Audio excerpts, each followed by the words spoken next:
განსაკუთრებულ მნიშვნელობას ანიჭებდნენ მაინც კულტურას, კულტურის სფეროს, აბსოლუტურად ყველა მიმართულებას, აი განსაკუთრებით მწერლებს, პოეტებს, დრამატურგებს, იმიტომ რომ ამაში ხედავდნენ ისინი მთავარ დასაყრდენს და სწორედ მწერლები იყვნენ ის ადამიანები, ვისი საშუალებითაც კომუნისტებს უნდა მიეტანათ თავიანთი იდეები ფართო მასების ყურამდე და მოელოდნენ, რომ სწორედ კულტურის სფერო იქნებოდა მათი აქტიური მხარდამჭერი, გამავრცელებელი მათი პროპაგანდა, გამავრცელებელი ამ იდეის და ამიტომაც როგორც კი დამყარდა ბოლშევიკური რეჟიმი, ანუ ჯერ რუსეთში და მერე უკვე ნელ-ნელა სხვა ქვეყნებში, ერთ-ერთი პირველი, ანუ კონტროლი, რაზეც დაწესდა, ეს იყო კულტურის სფერო და განსაკუთრებით მწერლები და როგორ იწყება ნაბიჯ-ნაბიჯ, ანუ რა ნაბიჯები იქნა ამ მიმართულებით გადადგმული, ანუ პირველი ის, რომ რუსეთში შეიქმნა პროლეტარ მწერალთა ასოციაცია, პროლეტარ პოეტთა ასოციაცია,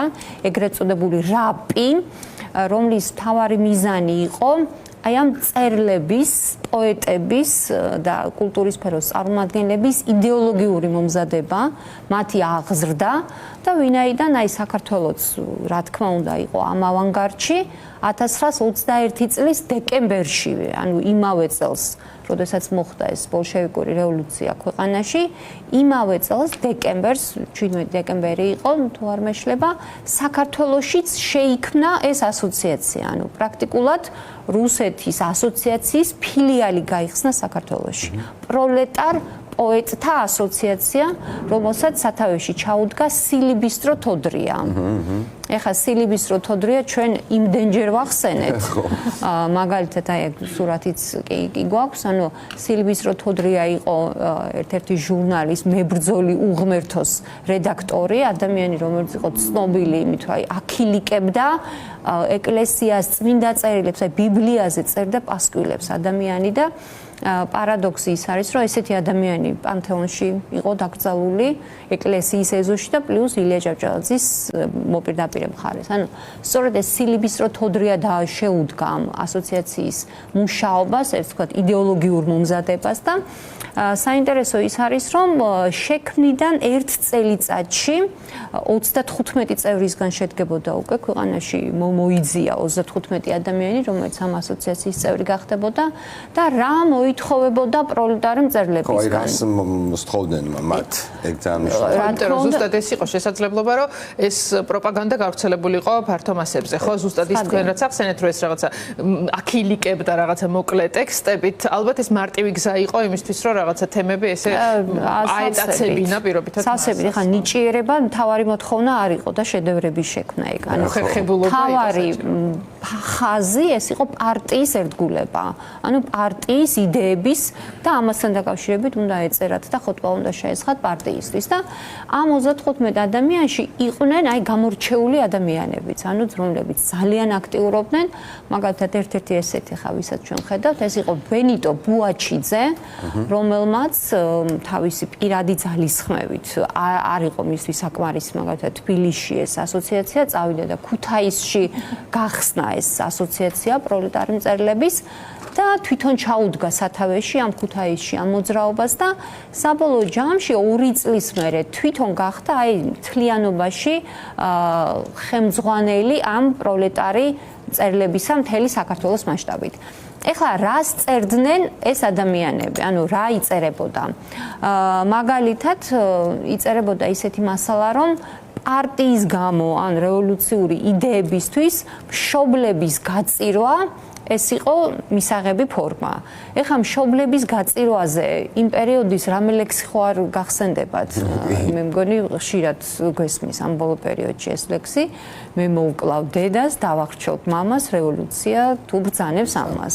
ეხლა ხო გონია რომ ამ ლექსი თქოს ავტორი არ ყავს და რაღაცა ვერ წარმოგიდგენია, ხო ხალხიდან მოდის და ვერ წარმოგიდგენია რომ კონკრეტულად ვინ ავტორს შეიძლებოდა ეს ლექსი დაეწერა, მაგრამ რა თქმა უნდა ამ ლექსს ყავს ავტორი, ეს იყო ზუსტად აი წარმომადგენელი აი ამ პროლეტარი მწერლების, მისი სახელი და გვარი იყო კალე ფეოდოსიშვილი, რეალურად მისი სახელი იყო კალისტრატე ვეკუა, ფეოდოსიეს დედამისის ის იყო სახელი და მისი ფსევდონიმიც აქედან იყო აღებული ფეოდოსიშვილი და ამ პიროვნებამ ამ კალე ფეოდოსიშვილმა გულანთებულმა ესეთმა წერალმა 1926 წელს ზესტაფონში გამოდიოდა ჟურნალი მერცხალი და ამ ჟურნალში დაბეჭდა ეს ლექსი, ანუ თვითონ ლექსი ეძღვნებოდა მის სატრფოს ქალაქის ბაღში ესე ერქვა ამ ლექსს და ამ ლექსში ანუ ის თავის სატრფოს უხსნიდა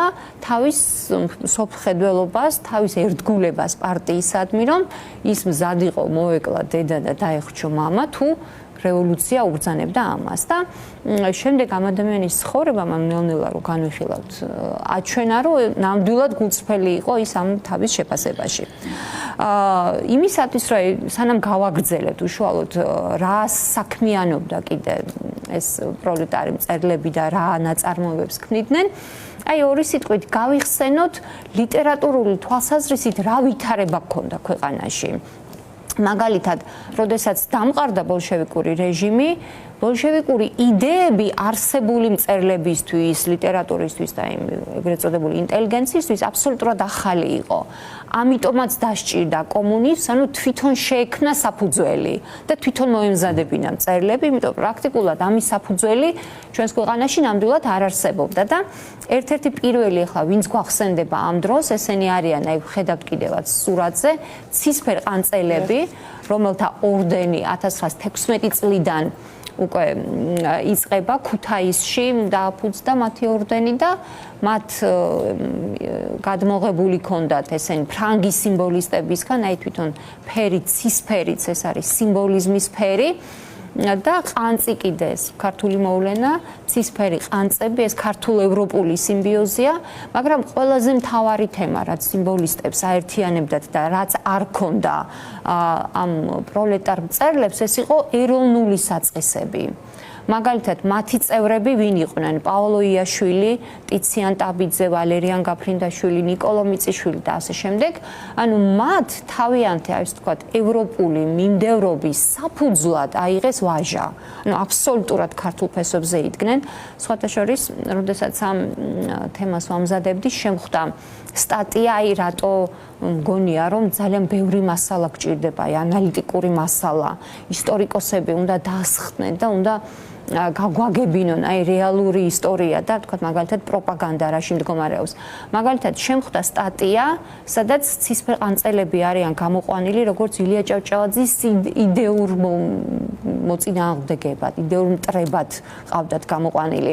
მაგალითად ძალიან ხშირად არის ხოლმე შემთხვევა, როცა ცისფერ ყანწელებს ადანაშაულებენ, ტაშით შეხვდნენ ბოლშევიკებს, ხო გაგვიგია ასეთი რამ და აი მე ხშირად, როდესაც აი მაქვს ტური, სადაც არის თქვათ იგივე ტიციანის სახლი, გრიბოედოვის ქუჩა, ზანიაში, სადაც მიწევს ამაზე საუბარი, ყოველთვის მომყავს არგუმენტად გიორგი მაზნიაშვილის მოგონებები, სადაც გიორგი მაზნიაშვილი წერს, რომ მან სთხოვა დარჩენა ცისფერ ყანწელებს. ანუ ხმა მათ ადვოკატად არ გამოვდგები, მაგრამ ნამდვილად არის ეს მის ჩანაწერებში, თუმცა სტატიებში წერია, რომ მაზნიაშვილის მოგონებებიც 1927 წელს დაიწერა და ისიც აი ცენზორის დამღადებს. ანუ მართლაც, რეალურად საჭირო არის აი ნამდვილი ისტორიის გაგება და ანალიზი გჭირდება იმ პერიოდის ნამდვილად.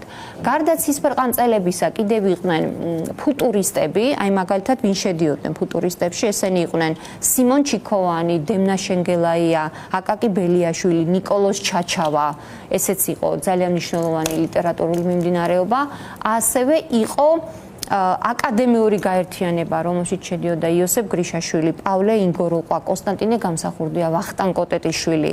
20-იანი წლების ბოლოს ჩამოყალიბდა კიდევ ერთი გაერთიანება, საკმაოდ ცნობილი ადამიანებისგან შემდგარი, ეს იყო არიფიონი, რომელთა შემადგენლობაში შედიოდა მაგალითად მიხეილ ჯავახიშვილი, სანდრო შანშიაშვილი, შალვა დადიანი, ლეო ქიაჩელი, გერონტი კიკოძე. ანუ საინტერესო ხა კი იყო ეს მიმდინარეობები მაგალითად განსხვავებული შეიძლება ერთმანეთის ერთმანეთისგან, მაგრამ თავარი ფაქტორი, რაც აერთიანებს ეროვნულობა, საფუძველი და საძირკველი, სწორედაც მოდიოდა ეროვნულობიდან და არა დაუშვათ გარედან. რასაკვირველია და სწორედ ამიტომაც ეს ადამიანები, მიუხედავად თავიანთი მრავალფეროვნებისა, წარმოადგენდნენ იდეოლოგიურ მტრებს ამ პროლეტარი მწერლებისთვის. და მიმდინარეობდა ძალიან ბინძური კამპანია მათ წინააღმდეგ, იმიტომ რომ პროლეტარი მწერლების ხარეს არის დიდი რესურსი, ფული, ზურგი ამ დროს და აქეთ არაფერი ხო და პროპაგანდაც მოხდა. იმ ამ დროისთვის უკვე რამდენ მწერალს მოიცავს უხეშად პროლეტარები? 100-მდე. ანუ 35-ით დაიწყო და რეალურად გაიზარდა. ხო, ანუ მალევე მოხდა ის, ხო. დაახლოებით 10 წლის მანძილზე მათი რაოდენობა იზრდებოდა.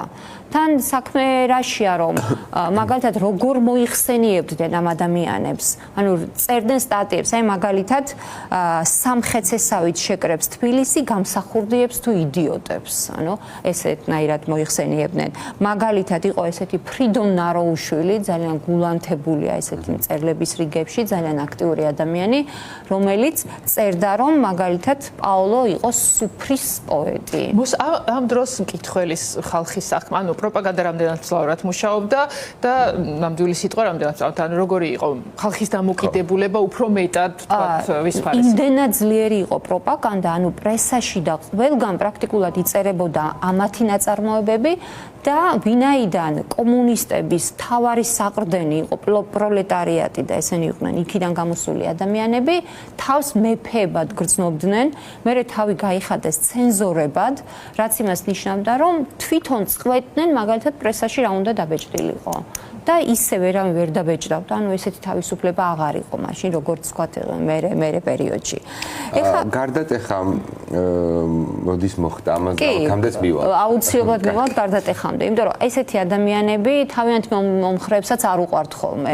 ისევ ესეთი აქტიური. აი ზუსტად ეს საინტერესო ხაზები წარსულთან არის, ალბათ ასეთ დეტალებშია, ხო, ელზა და ამაზეც ვისაუბროთ. ანუ ერთი არის რა შედეგი მოაქვს თქვათ პროპაგანდას, მაგრამ რეალური განწყობა ამის სად მივყავართ პარტიის ერთგულებას. რეალურად ხო ეს ყველაფერი ახლა ყველაზე მეტად გჭირდება. თავისთავად ხადია. და ასეთ შემთხვევაში, ანუ ეს ადამიანები სანამდე მივიდნენ, მხოლოდ არსებულ აი ამ დაჯგუფებებს ამ წერლებს კი არ უპირისპირდებოდნენ, უპირისპირდებოდნენ კლასიკოსებსაც. მაგალითად ფიქრობდნენ, რომ ილია ჭავჭავაძე, აკაკი წერეთელი, ვაჟა ფშაველა, მაგალითად ბენიტო ბუაჩიძე ამბობდა, რომ ჩვენ არ გჭირდება ილია ჭავჭავაძე. და ისინი კატეგორიულად მოითხოვდნენ იმას, რომ ქართული მწერლობის აღიარება მომხდარიყო რეალურად 1917 წლიდან, ანუ როდესაც დაიწყო უკვე ეს მიმართულება და საერთოდ ეს ძველი თემები პრაქტიკულად იყო აბსოლუტურად ჩახსნილი.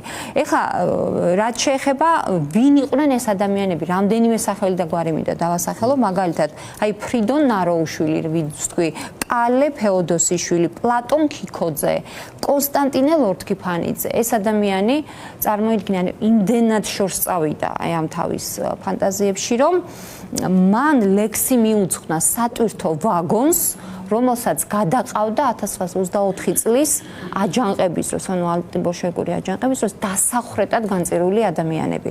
აი ნახეთ ეს რომელმა მიუძღვნა ეს ლექსი? ლორთქიფანიძე, კონსტანტინე ლორთქიფანიძე და ასეთ რაღაცას წერს. მართლა გმირი ხარ ტყვიით დატენილს, არ შეგიცვლია ნაბიჯი გზიდან, რევოლუციის მოღალატენი შენ დასახვრეტად გადაგიზიდავს. ანუ წარმოიდგინეთ, აი რა ფანატიზმის რა მასშტაბთან ქონდა საქმე. გარდა ამისა, ილიას დისკრედიტაცია მიმდინარეობდა, მაგალითად ილიაზე ამბობდნენ, რომ ის არის გლეხების მოძული, ანუ თუ კი რამე, აი მარაზმი და საშინელი ამბები გვაქვს ილიაზე გაგებული, ეს იყო ყველაფერი აქედან და იმ პროპაგანდის ნაწილი.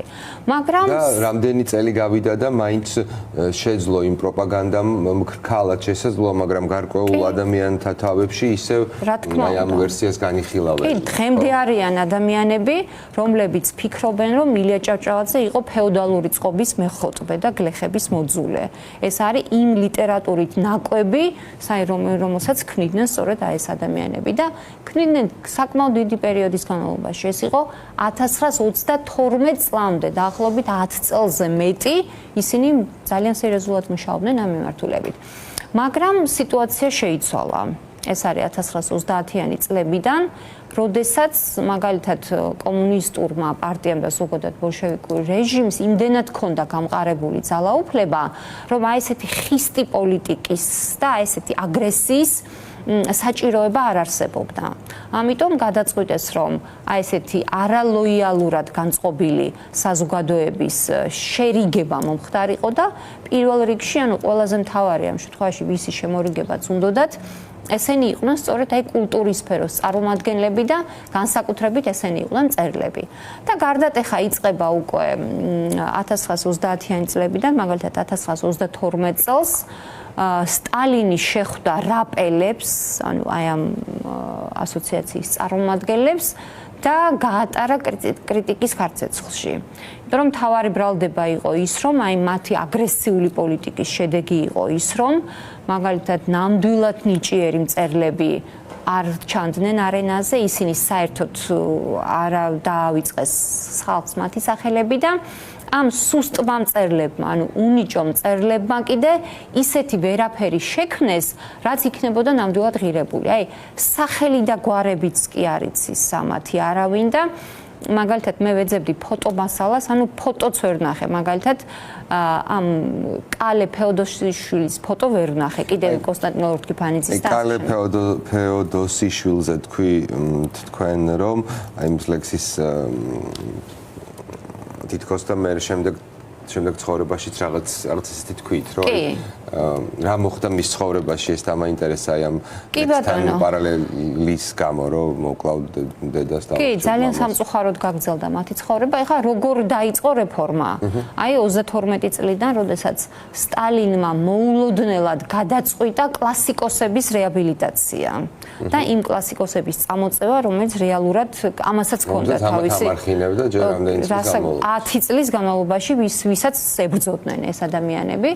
და 1934 წელს გაუქმდა რაპი, ანუ გამოვიდა დადგენილება, რომლის თანახმადაც ეს ასოციაცია გამოცხადდა დაშლილად. ანუ ახალი გეგმა მდგომარეობდა იმაში, რომ უნდა შექმნილიყო საბჭოთა მწერალთა კავშირი, რომელშიც გაერთიანდებოდა აბსოლუტურად ყველა მწერალი და თუ მაგალითად რომელიმე მწერალი არ იქნებოდა ამ კავშირის წევრი, მას უბრალოდ არ მიეცემოდა საშუალება, რომ ეწარმოებინა თავისი საქმიანობა. სხვათა შორის, მანამდე, ანუ იმდენად დიდი იყო აი ამ მწერლების, ასე ვთქვათ, ფსევდომწერლების ზეწოლა, რომ ის ადამიანები, ხან მართლა მწერლები, ვინც იყვნენ, აი ვერ უძლებდნენ ამ ზეწოლას და თითოეულ კომპრომისზე წასვლა მოუწიათ. ანუ კომპრომისი რას ნიშნავს? რამდენიმე საქებარი და ხოტბის შემცველი ლექსები და მათი ნაწარმოებებიც არის ახეზე. ანუ ესეც იყო უბრალოდ მათი გადარჩენის საშუალება იმისათვის, რომ მათ გაეგრძელებინათ ეს თავიანთი საქმიანობა. ეხლა ტრაგედია ამ ამბავში რა იყო?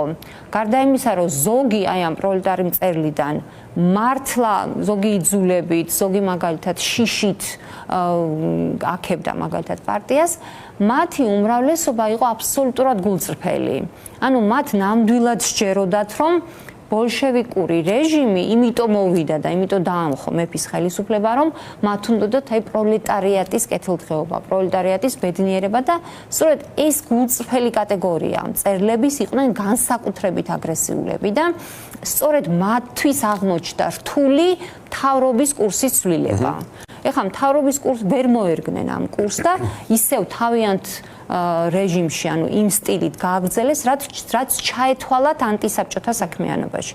ანუ პარტიის პოლიტიკის წინააღმდეგ ბრძოლად ჩაეთვალათ იმ საქმიანობის გაგრძელება, რასაც აკეთებდნენ. იმიტომ რომ პარტიის პოლიტიკური კურსი იყო შეცვლილი. ეხლა რა მოხდა 1934 წელს, ანუ როგორც ვიცით, გაუქმდა ეს რაპი, შეიქმნა ეს მწერლების გაერთიანება და დაინიშნა მოსკოვში მწერლების საერთო შეკრება, რომელშიც თემით, ანუ წარდგენა, საქართველოს მწერლების წარდგენა უნდა მოეხდინა მალაქია ტოროშელიძეს, რომელიც იმ პერიოდში წარმოადგენდა მაშინდელი მწერალთა კავშირის თავმჯდომარეს.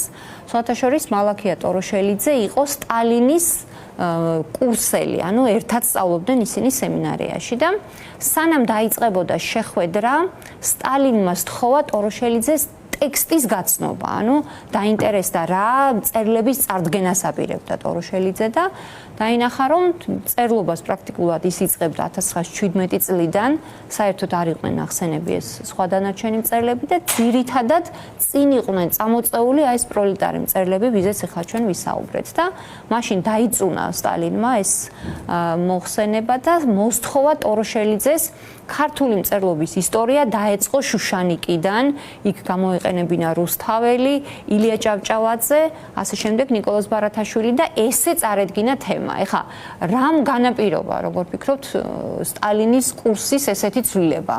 რამე ისეთმა ეროვნულმა გაიღვიძა მათში თუ სხვა რამეს ქონდა თავარი მნიშვნელობა? ცხადია რომ სხვა რამეს, სავარაუდო ვერსია მაქვს, მაგრამ მირჩენია. კი, თავარი ფაქტორი ამ შემთხვევაში იყო ის, რომ სტალინს იქნებოდა მისი ბიოგრაფია, მაგალითად უცხოელი სახელმწიფო ლიდერებისთვის, წამყვანი ქვეყნის სახელმწიფო ლიდერებისთვის სტალინი იყო ერთი უსამშობლო, უცნობი ქვეყნის წარმომადგენელი და სხვათა შორის ის ინტელიგენცია ჯგუფი, რომელიც რუსეთიდან ემიგრაციაში იყო წასული, სტალინს უწოდებდა უზრდელ კავკასიელს, რომელიც იყო არსაიდან და იწერებოდა უამრავი სტატია მის დასამცირებლად და აი მისი პოლიტიკის ცვლილება, ანუ სწორედ ამით იყო განპირობებული, რომ აი ის წარმოადგენდა ძველი კულტურის მქონე ერს და ამიტომაც მოხდა ამ კლასიკოსების წამოწევა. სხვათა შორის იგივე მიზნით ათარგმნა მან შალვა ნუცუბიძეს ვეფხისტყაოსანი სასწრაფო წესით და რომ ის არის საქართველოდან იყო ეს ნაწარმოები, ანუ ამაზე იყო ძალიან მნიშვნელოვანი ხაზგასმა და თქვენ თუ გახსოვთ, აი თბილისისავლაბრის არალეგალური სტამბა, რომელიც დღეს წარადგენენ როგორც სტალინთან დაკავშირებულ სტამბას, აი სტამბის ისტორიის დაკავშირება სტალინთან სწორედ იმ პერიოდში იწყება ბერიას ინიციატივით, არადა სინამდვილეში არაფერი საერთო არ აქვს სტამბას სტალინთან და სწორედ ეს იყო მთავარი მიზეზი, რის გამოც მოხდა აი ამ კლასიკოსების წინ წამოწევა და როდესაც აი მალაქია ტოროშელიძემ წარადგინა ეს მოხსენება, ეს იყო შოკი ამ პროლეტარი მწერლებისთვის და იმდენად დიდი მოულოდნელობა იქნებოდა და ეცოდინებოდა რომ თითქოს ისინი უნდა წარადგინოს. ის თავისთავად ცხადია. და ეს იყო სრულიად წარმოუდგენელი, მიუღებელი მათთვის და აი იმდენად მიუღებელი იყო, რომ სწორედ იმ ნაწილისთვის, ვინც აი მართლა გულანთებული და გულწრფელი იყო, საქმე იქამდე მივიდა, რომ მათ პარტიის კრიტიკა დაიწყეს, ანუ ეს ჩათვალეს, რომ იყო ღალატი არსებული კურსის და თავისთავად ცხადია, ეხლა თუნდაც იმ ადამიანებს, ვინც 10 წელი მათ სამსახურში იყო, ასეთ ბრალდებას ეხლა პარტია მათ ნამდვილად არ მოუთმენდა. ამიტომ 1935 წლიდან კომუნისტებმა გადაწყვიტეს თავიდან მოეშორებინათ უკვე ეს პროლეტარი მწერლები და თებერვალში დასაწყისშივე ამ 35 წლის დაიწყო მათი მასობრივი დაპატიმრება, თუნდაც ეს კალი ფეოდოსიშვილი რო ვახსენებ, ფრიდონ ნაროუშვილი, კიდე მასთან ერთად ლეჟავა, ლორთქიფანიძე, ესენი ყველა დააპატიმრეს და ანტისაბჭოთა ბრალდება, ანუ მას ჰქონდა პარტიისთვის ხელი შეშლა ანტისაბჭოთა საქმიანობა და გადაასახლეს ყველა ციმბირში. მაგალითად, აი ფრიდონ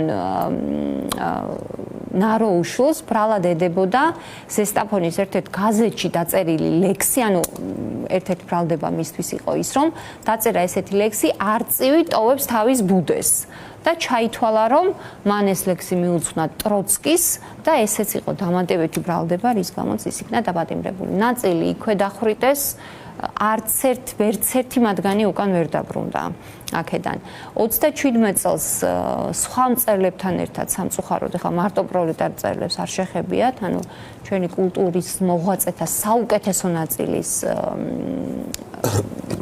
დაპატიმრება მოხდა და ერთ-ერთი მათ შორის იყო ბენიტო ბუაჩიძე, რომელიც დახვრიტეს, ასევე დახვრიტეს მალაქია ტოროშელიძე, სტალინმა თავისი სემინარიელი მეგობარიც დაინდო და ყველა დახვრეტის ოქს ხელს აწერს სტალინი და სხვათა შორის აი ამ პროლეტარი მწერლების სახელები, გვარები, მათი საქმიანობა ძალიან კარგად აქვს მე-20 საუკუნის ისტორიის კვლევარს რეზო კვერენჩხილაძეს. არაერთხელ მოგვიყვანია ამ ადამიანის ნაწარმოები კიდევ ჩვენთან საუბარში. ანუ საბოლოო ჯამში დღეს ახლა მწერალთა სახლში კი არის დაფა სადაც არის საუბარი 37 წელს დახვრეტილი მწერლების შესახებ და საწყალი ეს პროლეტარი მწერლები იმ სიაშიც ვერ მოხვდნენ, ანუ რეპრესირებულ სიაშიც მოხვდნენ. ერთი როგორ წარიმართა მათი ცხოვრება, ისევ რეჟიმი მათ როგორ გაუსწორდა და მეორე ისტორიას როგორ შემორჩნდა. ეს არის ალბათ ყველაზე მნიშვნელოვანი მაგალითი. მნიშვნელოვანი გაკვეთილი, რომ პარტიის სამსახური ყოველთვის სამგებიანია, ერთადერთი არის ბენიტო ბუაჩიძე, რომელიც არის იმ სიაში და დანარჩენი ყველა სხვა ვისი სახელებიც მხოლოდ შემოგრჩა და რომელთა შესახებაც ისტორიკოსებს ძალიან ბევრი აქვს სამუშაო და აქედან გამომდინარე, ანუ მთავარი დასკვნა რა არის, რომ მთავარია სწორ ღირებულებებზე დგომა, იმიტომ რომ პარტიები მოდიან და ესენი უნდა დარჩნენ და უნდა გადასცენ მემკვიდრეობა მომავალ თაობებს.